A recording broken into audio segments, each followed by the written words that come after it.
সামনেই বিধানসভা নির্বাচন, আর বিধানসভা নির্বাচন যত এগিয়ে আসছে ততই বিজেপির মধ্যে যেন অস্বস্তি বাড়ছে। কেন এই কথা বলছি? কারণ বিজেপিতে আমরা দেখতে পাচ্ছি যে বেশ কিছুদিন আগেই নিখোঁজ বলে পোস্টার পড়েছিল, আবার কখনো ভূমিপুত্র চাই বলে পোস্টার। আর এবার যে অস্বস্তি তাতে আরও মারাত্মক আকার ধারণ করছে, কারণ বিজেপি বিধায়করা তারা জনসংযোগ করতে গেলেই তাদের সাধারণ মানুষের বিক্ষোভের মুখে পড়ছে।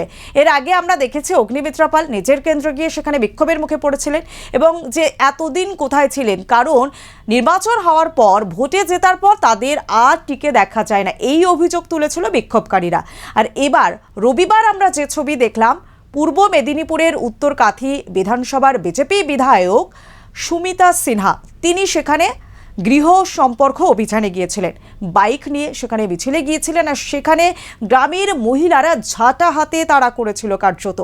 আর এই ছবি কার্যত ভয় ধরাচ্ছে বিজেপির, এবং বিজেপি এই যে ছবি দেখা গেল সেখানে তারা বলছেন, বিক্ষোভকারীরা সরাসরি বলছেন যে তাদের এতদিন দেখা যায়নি, বিধায়ক নিজের কেন্দ্রে কোনো উন্নয়ন করেনি, বিধায়কের উন্নয়নের তহবিল থেকে একটা টাকাও খরচ করেনি, কোনো কানাকড়িও খরচ করেনি।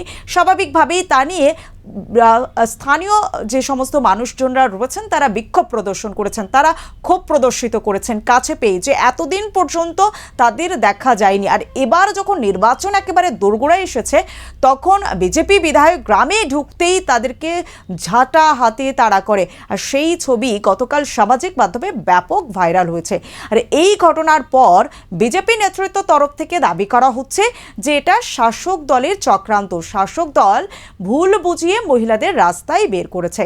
কিন্তু যারা বিক্ষোভকারী তারা বলছেন যে তাদের কোথাও কোনো উন্নয়ন করা হয়নি, তাদের এই নির্বাচন শেষ হয়ে যাওয়ার পর, ভোটে জেতার পর এই 4.5 বছরে তাদের টিকিটাও খুঁজে পাওয়া যায়নি। আর এখন যখন সম্মুখ সমরে নির্বাচন এসেছে, তখন তাদের দেখা যাচ্ছে জনসংযোগে বেরিয়েছেন, সেই জায়গায় ক্ষোভ আছড়ে পড়ে এবং তারপরে বিক্ষোভ দেখাতে শুরু করে।